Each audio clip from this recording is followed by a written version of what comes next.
এই বৃষ্টি কখন যে থামবে বলো তো শিবু কাকা, একেবারে অসহ্য লাগছে। আধ ঘন্টা যাবৎ বসে আছি। থামবে না, থামবে না তারানাথ। এ হলো কালবৈশাখী ঝড়, এত সহজে থামার নয়। তোমরা যাই বলো, আমার কিন্তু ভালোই লাগছে। মুসুলধারে বৃষ্টির সাথে রতন কাকার হাতের গরম চা, আহা কি যে মজা। হ্যাঁ, সাথে ভূত এফএম শুনতে পারলে আরোই ভালো লাগতো। কি বলো তোমরা? কোনো এককালে গ্রাম অঞ্চলে অনেক ভূতরে কাণ্ড করতে দেখা যেত। তোমাদের মতো আমাদের তখন ভূত এফএম শুনতে হতো না, বাস্তবে ভূত দেখে আমরা দৌড়ে পালাতাম। কি বলো শিবু কাকা, সত্যি? আচ্ছা বেশ, তাহলে এখন আমাদের তোমার সাথে ঘটে যাওয়া একটা ভূতের গল্প শোনাও তো। হ্যাঁ, এই কালবৈশাখীর রাতে চায়ের দোকানে ভূতের গল্প একদম জমে ক্ষীর হবে।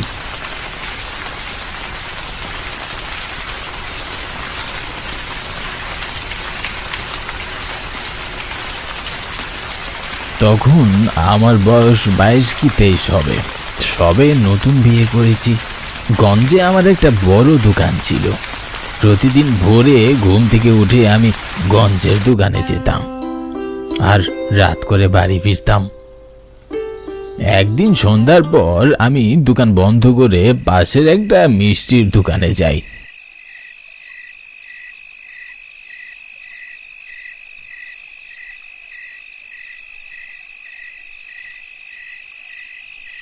আর কিছু ভালো মিষ্টি কিনে নেই। মিষ্টির দোকানদার মুচকি হেসে আমাকে বললেন, কি শ্বশুর বাড়ি যাচ্ছ নাকি? হ্যাঁ গো কাকা, অনেকদিন হলো গৌরী বাবার বাড়ি গিয়েছে, তাই ওকে আনতে যাচ্ছি। বেশ, তবে বেশি দেরি করো না, তাড়াতাড়ি যাও, ট্রেন আসার সময় হয়ে গিয়েছে। গঞ্জের পাশেই রেল স্টেশন ছিল, তাই আমি পায়ে হেঁটে স্টেশনে যাচ্ছিলাম। আমি স্টেশনে গিয়ে পৌঁছাতেই পো পো শব্দ করে ট্রেন চলে আসলো।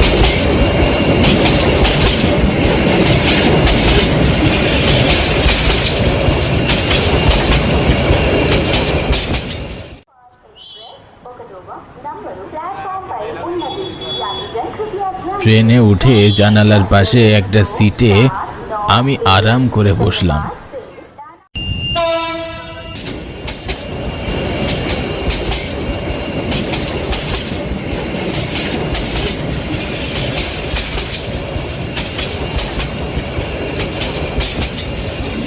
আমাদের গ্রাম থেকে আমার শ্বশুর বাড়ি একটু দূরে, নবাবপুর গ্রামে আমার শ্বশুর বাড়ি।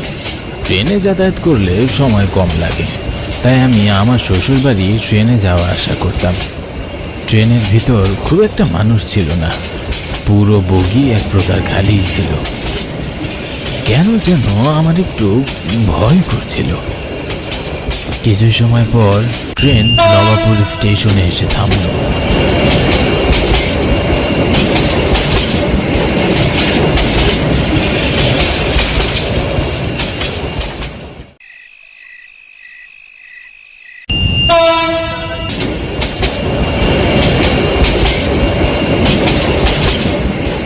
ট্রেন থেকে নেমে আমি অবাক হয়ে যাই।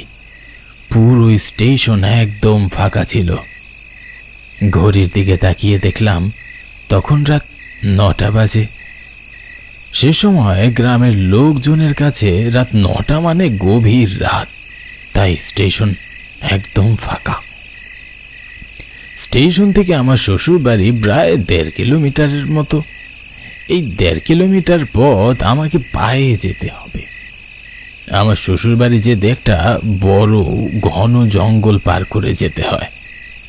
জঙ্গলের কথা মনে হতেই আমার ভয়ে গায়ে কাঁটা দিয়ে উঠল, গলা শুকিয়ে গেল। জানি না কেমন করে আমি নির্জন পথে একা বাড়ি দেব।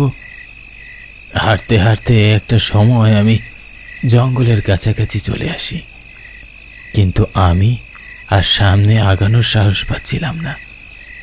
আমি থমকে দাঁড়ালাম, আশেপাশে ভালো করে তাকাতে লাগলাম, কিন্তু কোনো রিক্সা বা মানুষের দেখা পেলাম না। চারিদিকে ঘুটঘুটে অন্ধকার, নীরব স্তব্ধ পরিবেশ। জঙ্গলের ভেতর থেকে শিয়াল ডাকার শব্দ কানে ভেসে আসছে। হঠাৎ আমি দেখলাম জঙ্গলের রাস্তার মাথায় একজন লোক গরুর গাড়ি নিয়ে দাঁড়িয়ে আছেন। আমি বেশ অবাক হলাম। একটু আগেও লোকটা এখানে ছিল না। তিনি কখন এখানে আসলেন আমি দেখতে পাইনি। আমি গাড়িওয়ালার কাছে এগিয়ে গেলাম। আমি কিছু বলার আগেই লোকটা আমায় বলল, আপনি কোথায় যাবেন? এত রাতে এখানে এসেছেন কেন? এই পথ দিয়ে তো সন্ধ্যার পর কেউই যাওয়া আসা করে না। আসলে নবাবপুর গ্রামে আমার শ্বশুর বাড়ি। আমি নতুন বিয়ে করেছি। গঞ্জে আমার দোকান আছে। দোকানের কাজ শেষ করে এখন আমি আমার শ্বশুর বাড়ি যাচ্ছি, তাই একটু রাত হয়ে গেছে। আপনার শ্বশুরের নাম কি? আমার শ্বশুরের নাম হলো রাহুল দেবনাথ।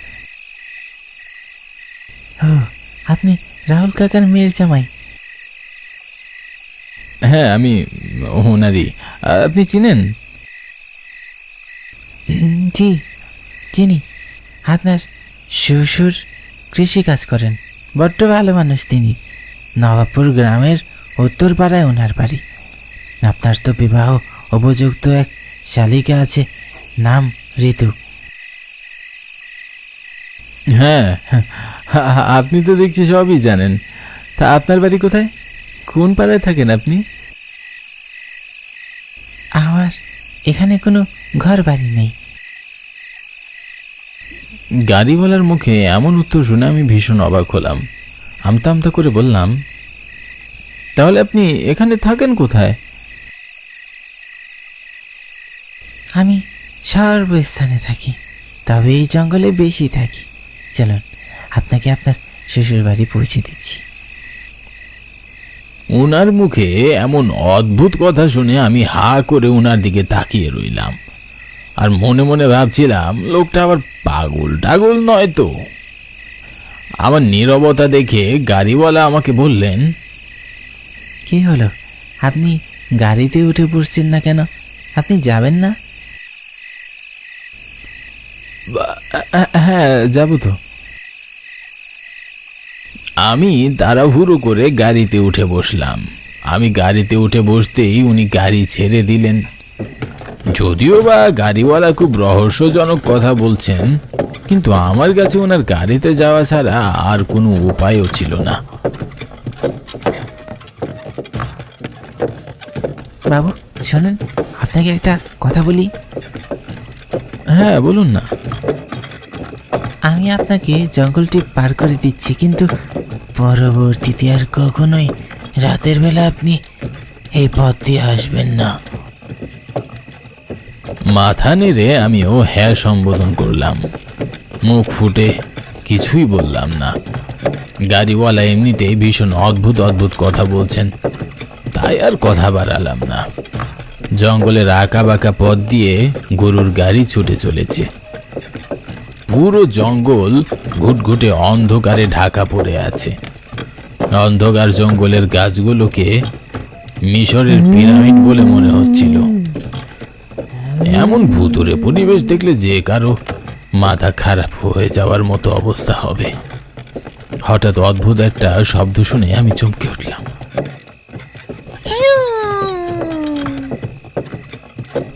এটা কোনো পশু বা পাখির শব্দ তো মনে হচ্ছে না। আর কোনো মানুষের তো এমন ভয়ঙ্কর শব্দ করার প্রশ্নই ওঠে না। তাহলে এটা কিসের শব্দ হতে পারে? ভেতরে ভেতরে আমি ভীষণ ভয় পাচ্ছিলাম। খুব অদ্ভুতভাবে হঠাৎ করে জঙ্গলের দমকা হাওয়া বইতে লাগলো। আমি খুব অস্থির হয়ে উঠলাম, কিন্তু গাড়িওয়ালার ভিতর আমি কোনো অস্থিরতা দেখলাম না। আমি আরো বেশি অবাক হলাম। বিরক্ত করিস না, যা। গাড়িওয়ালার এমন হুঙ্কার শুনে আমি চমকে উঠলাম। আশেপাশে তাকিয়ে কাউকেই দেখতে পেলাম না। খুব আশ্চর্যজনকভাবে তখন দমকা হাওয়া বন্ধ হয়ে গেল। হচ্ছেটা কি এসব? আমি কিছুই বুঝে উঠতে পারছিলাম না। আবারও সেই ভয়ঙ্কর শব্দ শুনে আমি ভীষণ ভয় পেয়ে গেলাম। সময়ের সাথে সাথে ভয়ঙ্কর শব্দটি ক্রমেই বেড়ে চলেছে। মাঝে মাঝে অনেক দূর থেকে কান্নার শব্দ ভেসে আসছে, কখনো আবার হাসির শব্দ শোনা যাচ্ছে।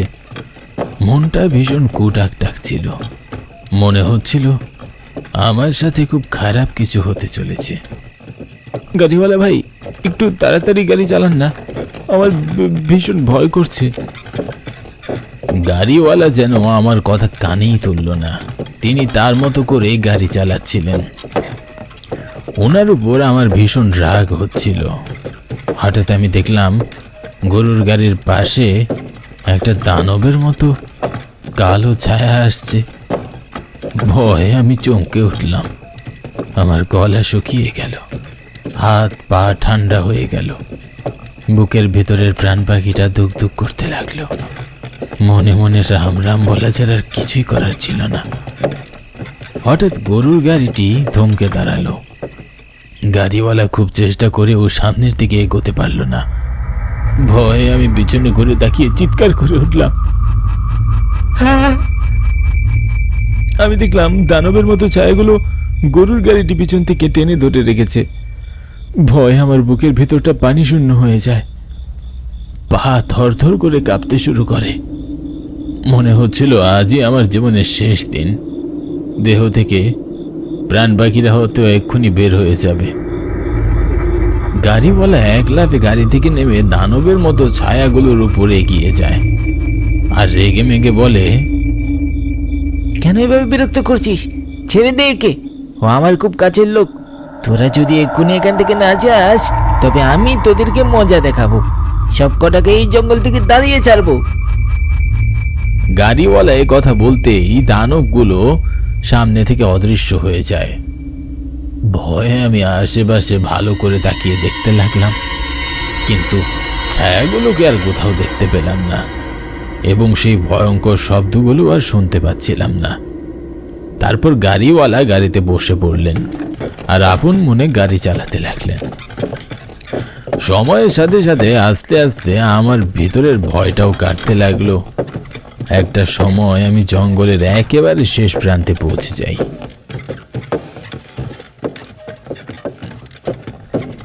গাড়িওয়ালা গাড়ি থামিয়ে বললেন, আর কোনো ভয় নেই, আমি গাড়ি নিয়ে আর সামনে এগোতে পারবো না। এখান থেকে কিছুটা পথ পায়ে হেঁটে গেলেই আপনি আপনার শ্বশুর বাড়ি পৌঁছে যাবেন। আপনাকে অসংখ্য ধন্যবাদ এই মাঝরাতে আমাকে বাড়ি পৌঁছাতে সাহায্য করার জন্য। তা আপনার ভাড়া কত হয়েছে? আপনাকে ভাড়া দিতে হবে না, আমি ভাড়া নিই না। আমি আর কোনো কথা বাড়ালাম না। মিষ্টির হাড়ি নিয়ে গাড়ি থেকে নেমে শ্বশুর বাড়ির উদ্দেশ্যে হাঁটতে লাগলাম। হঠাৎ মনে হলো গাড়িওয়ালার নামই তো জানা হয়নি। ও গাড়িওয়ালা ভাই, আপনার নামটা তো জানা হলো না। আমার নাম রঘু। তারপর আমি খুশি মনে হাঁটা শুরু করলাম এবং আমি কিছু সময় পর শ্বশুর বাড়ি পৌঁছে গেলাম।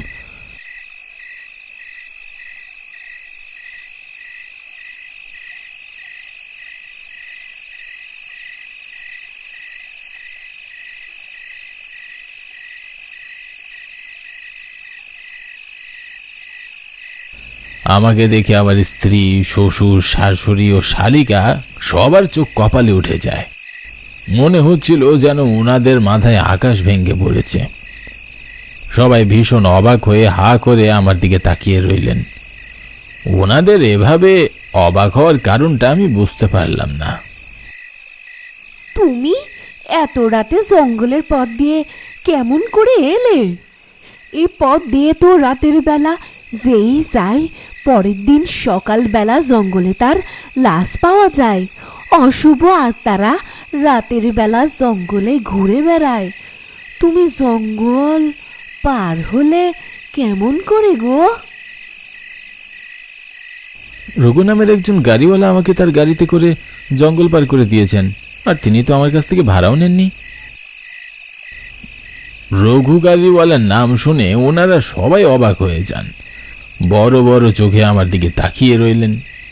আমি কিছু বলে ওঠার আগেই আমার শ্বশুর বললেন, আজ থেকে ঠিক 2 মাস আগে জঙ্গলের পথে রঘু গাড়িওয়ালার লাশ পাওয়া যায়। তোমাকে আসলে অশুভ প্রেতাত্মারা ক্ষতি করতে চেয়েছিল, কিন্তু রঘু করতে দেয়নি।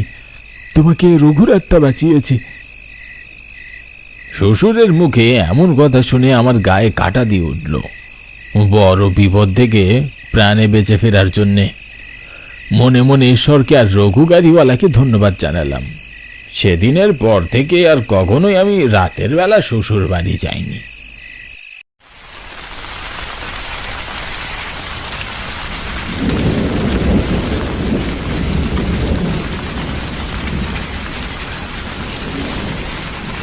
কি ভূতের গল্প শুনে সবাই ভয় কি কাবু হয়ে গেলি নাকি?